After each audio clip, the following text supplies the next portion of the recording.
I'm done with the Night's Watch. I'm gonna move on to reviewing video game or TV show fights.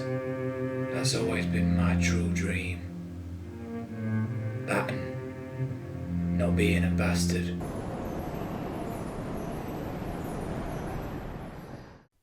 Hi guys, this is just a quick video that I'm putting together reviewing the fight that was on Game of Thrones episode 3. Let's get into it. And now it begins. Okay, so this is our Arthur Dayne. I've got to admit, I'm a little bit disappointed with the Arthur Dayne. I'm not saying he's a bad actor or anything. I just am a little bit disappointed with the characterization of him. From what I've read about him from the books, I was expecting something different. Particularly upsetting about the swords that he wields. 2 of them, instead of the white blade, I believe that's called Dawn, which was handed down to the best swordsman of along his family name. So that was a bit of a disappointment, personally. Side note, how good is the guy who plays Ned Stark in this? No. Now it ends. He does a fantastic job. Sounds like him and looks like him. Okay, sin number 1. They pull out their swords, and what is that pose that they're striking there? Their hands are down by their sides.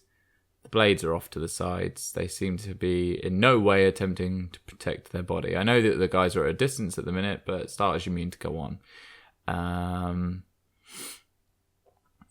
Some of the leg work there looks a little bit off. The guy in the middle, his knee looks a little bit uncomfortably positioned. Probably isn't too stable. Alright. Okay. What the hell was that? The guy just... Look how far back he pulls his sword before he goes into that hit. That's bad form. Why didn't the Stark guys wear more armor as well to this fight? That surprised me a little bit. Okay, well, nobody's surprised that that guy got killed.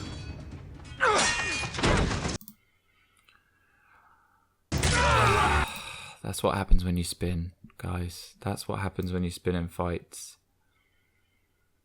Look. Spins. Bam. Pays for it. Not good.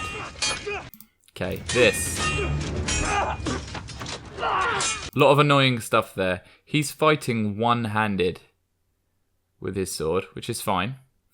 But I'm not sure of its length. It might be a long sword. I can't quite see. But look at how far forward he's putting his left hand for no reason other than to give this guy a target. That's him done now. Now this. What's with the spinning, man? The showboating. He's dual wielding 2 long swords, and I don't know why. It's not practical. It was incredibly rarely, if ever, used. I don't believe there's any, and I might be wrong about this, historical evidence of it ever being used in an actual fight. Sometimes I believe it was used for like showing off in tournaments. This is just nonsense. It's not a good one. And I'm gutted because I was looking forward to the portrayal of this character as a great swordsman and with his legendary sword as well. But no, we've got a guy with 2 blades. Again, no one seems to be holding their sword in a way to protect themselves. He's got his off to the side, despite having 4 people around him. And all of these guys are holding their swords out to the side as well, with their bodies in front of them. More flipping, for no reason. Okay.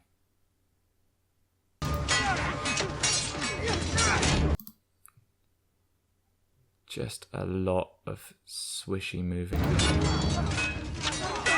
bad footwork, like running backwards. Oh, video's gone a little bit poor quality there.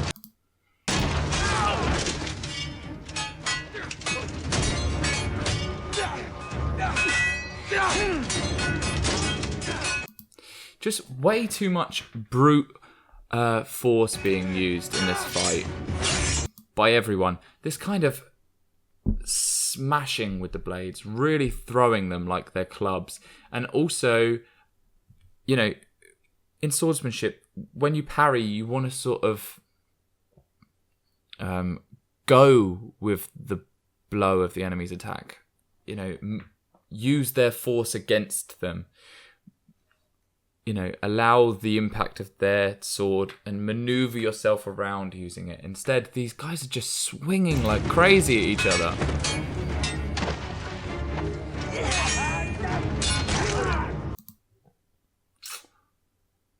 Yeah, bad news, dude.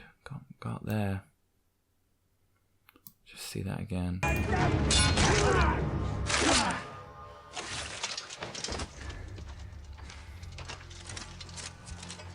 More spinning. Because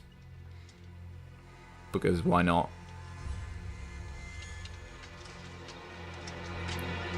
This. What again with this pose? He's got his left hand forward again. No reason. Should be holding it to his hip, having the blade towards him as opposed to back. He's got one of his long swords in reverse grip, one forward. Oh, honestly, what's that about? There.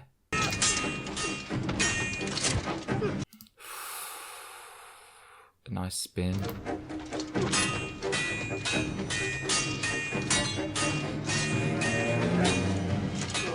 He's better than my father. Is he? The story 1,000 times. This. Bad move. Bad move. He's put both of his swords together, crossed them. Now, his sword's through the middle. He could just bend here, move his arms forward, allow his sword to fall slightly back, probably place that gauntlet against the side of it, smash him with the pummel of his blade in the face, in the chin, in the gap here. I mean, just do some damage to him. This is a bad move because it takes away the point of having two blades. Now his two blades can be controlled by this one here. It's not a good idea. Wild swinging, even though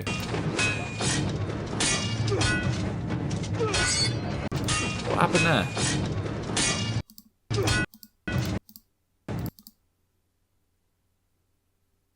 See, what's happening here? His blade's off to the side.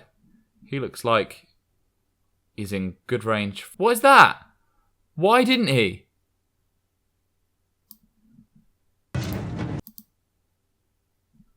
No reason. No reason. He could just stab him then.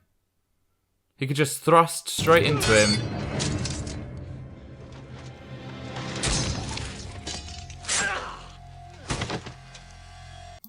He was kind of lucky to find the gap between his armour while he was standing. That helmet's quite far down. He looks gutted. You stabbed him in the back. Well, you know, it's a fight to the death. It's not that bad. Now it ends.